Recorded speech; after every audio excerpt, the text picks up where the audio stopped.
Hello friends, नमस्कार। सुनीता शर्मा आज आपको करने जा रही है एक बहुत ही इम्पोर्टेंट वीडियो शेयर।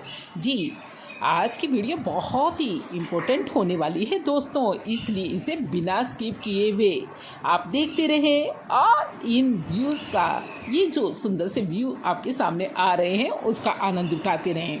जी, आनंद के साथ ही कुछ जानकारियाँ एक दूसरे से आदान प्रदान करना भी तो बहुत ज़रूरी है। जी दोस्तों, तो इसलिए आज की वीडियो बहुत ही इम्पोर्टेंट होने वाली है, बिना स्किप किए हुए बस देखते जाएं। आज हम बताने जा रहे हैं आपको एक ऐसी औषधीय पौधे के बारे में जो आपका जाना पहचाना होगा, लेकिन उसके गुण शायद आप इतने जानते भी हों या ना भी जानते हों, कोई ज़रूरी नहीं है, क्योंकि गुण ही तो बहुत ज़्यादा हैं। जी, वात पित्त कफ तीनों में बहुत ही काम आने वाला यह पौधा है। किसी भी प्रकार की बीमारी हो, जी, सर्दी खांसी या छाती में कोई बलगम जमा हो गया हो, तब भी आप इसका रस और काढ़ा पी सकते हैं। रस बना करके पी सकते हैं, काढ़ा बना करके पी सकते हैं, और या पाउडर बना करके पीस करके इसे काम में ले सकते हैं। जी, आप पहचान ही गए होंगे इतना कुछ कहने के बाद कि आज हम एक महत्वपूर्ण पौधे के बारे में बात करने जा रहे हैं दोस्तों, जिसे हम गिलोय कहते हैं। बहुत ही अद्भुत औषधीय पौधा है यह, एक टॉक्सिन का काम करता है। जी, 5 साल से लेकर के आप इसे 90 92 95 साल तक के, चाहे किसी भी आयु वर्ग के हो, आप इसे निसंकोच काम में ले सकते हैं दोस्तों।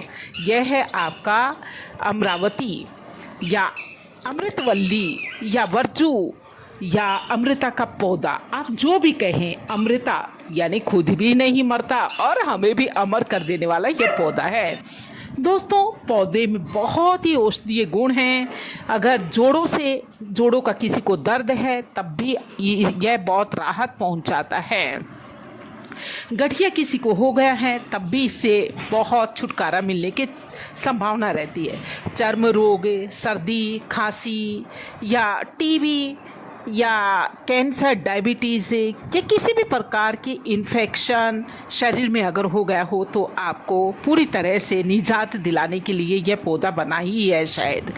दोस्तों, हमें ज़रूरत है कि हम इस प्रकार के औषधीय पौधों को पहचानें और उन्हें काम में लें। जी, क्योंकि एलोपैथी दवाइयों का कुछ न कुछ साइड इफ़ेक्ट होता है, लेकिन इस प्रकार के औषधीय दवाइयों का कोई भी साइड इफ़ेक्ट होता ही नहीं है।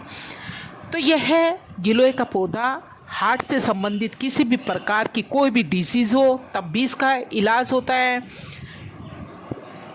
अगर मौसम बदलता है तो कई बार हम इन्फेक्टेड हो जाते हैं, तो इन्फेक्शन का डर रहता है। इन्फेक्शन से बचने के लिए भी बहुत ही इम्पोर्टेंट है, बहुत ही महत्वपूर्ण है यह। खास बात यह है दोस्तों, इसके स्टेम के अंदर, ये जो आप टहनियाँ देख रहे हैं ना, इसके ये स्टेम के अंदर ही ताकत होती है। तो आयुर्वेदिक दृष्टि से बहुत ही महत्वपूर्ण यह पौधा है और कटिंग से आसानी से लग जाता है। लगाना भी इसे कोई बहुत ज़्यादा मुश्किल नहीं है।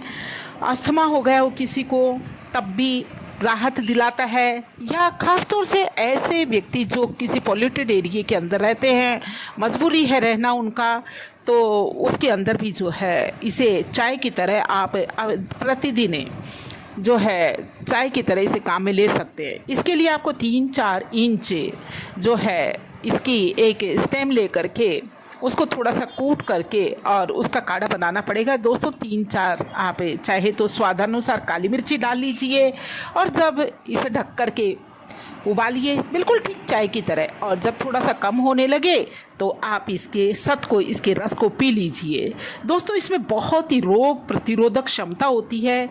स्वाइन फ्लू, डेंगू जैसी बीमारियों के अंदर भी इसने अपना जो है प्रभाव दिखाया है। यानी डेंगू और स्वाइन फ्लू, मलेरिया या किसी भी प्रकार के ये जो बुखार हैं उसके अंदर यह कारगर सिद्ध होता है। रक्तचाप ज़्यादा हो गया हो, कम हो गया हो, तब भी इसे ये बैलेंस करने का काम करता है। तो दोस्तों, आज की यह वीडियो कैसी लगी? मैं सोचती हूँ कि मेरे दोस्तों को लगी होगी अच्छी। जी, लगनी ही है, आखिर इतने इम्पोर्टेंट पौधे के बारे में जो आज हमने बताया है। तो दोस्तों, इसे लगाया जाना भी बहुत ही आसान है। आप इसे कहीं से भी बस 1-2 फीट की कहीं से ले आइए इसकी स्टेम और लगा दीजिए। किसी भी ये गमले में भी लग जाती है और ज़मीन के अंदर ये लगती है तो कुछ इस तरह से फैलती है जैसे कि ये मैंने वीडियो आपको बताई है। जी दोस्तों, यह वीडियो मैंने बिल्कुल मेरे पड़ोस में ही जा कर के शूट किया है। उनके यहाँ यह बेल लगी है और ठीक हमारे तक पहुँच गई है। जी, सभी हम लोग हिल मिल करके इसका लाभ लेते हैं। तो बस आप भी इसी तरह से गिलोय का एक पौधा लगा दीजिए, सालों साल चलेगा। यह कभी भी नहीं सूखता है, कभी भी नहीं, मतलब इसको लगाया जाना बहुत ही आसान है, कोई ज़्यादा मेहनत भी नहीं मांगता और लगने के बाद में कुछ इस तरह से फैल जाता है चारों दिशाओं में। जी, खुद भी आप सेहत बनाइए और साथ ही अपने पड़ोसियों की सेहत का भी यदि रखते हैं ध्यान तो इस तरह से आप सबको बांटते चलिए और गिलोय लगाते चलिए। दोस्तों, यह नीम के ऊपर अगर आप इसे चढ़ा देते हैं तो और दुगना असर करती है। तो गिलोय के विषय में मेरी ये दी गई जानकारी कैसी लगी? मैं सोचती हूँ कि अच्छी लगी होगी और अच्छी लगी होगी तो एक लाइक कर दीजिए। अब दीजिए इजाज़त।